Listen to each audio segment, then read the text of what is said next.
La séparation des pouvoirs. Nous sommes en démocratie, c'est-à-dire que c'est le peuple qui décide. Mais cette belle idée est bien difficile à mettre en pratique. Tout le peuple ne peut pas gouverner.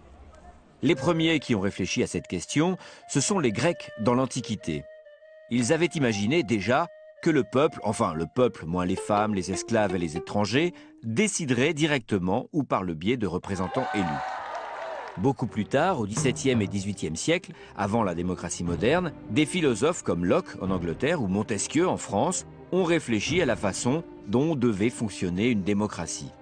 Ils se sont demandé ce que devenait le pouvoir du peuple quand il était délégué à des représentants. Comment faire pour que ceux qui le détiennent n'en abusent pas? Ce qu'ils voulaient, c'était réfléchir à un système qui rende impossible le retour à la tyrannie.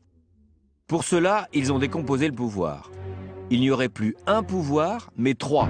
Le pouvoir législatif, le pouvoir exécutif et le pouvoir judiciaire.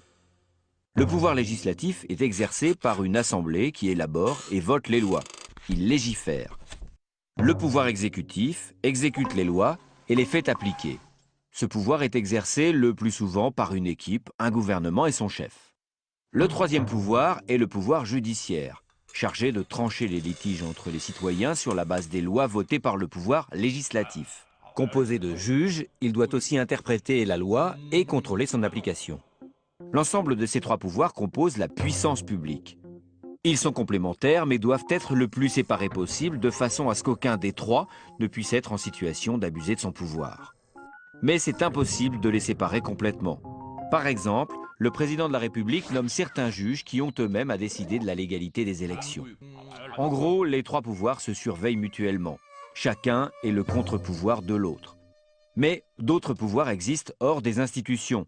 Le pouvoir économique, la mondialisation, parfois la religion, très puissante dans certains pays, et la presse que l'on appelle le quatrième pouvoir, avec aujourd'hui Internet qui redistribue les cartes en permettant à chacun de s'exprimer.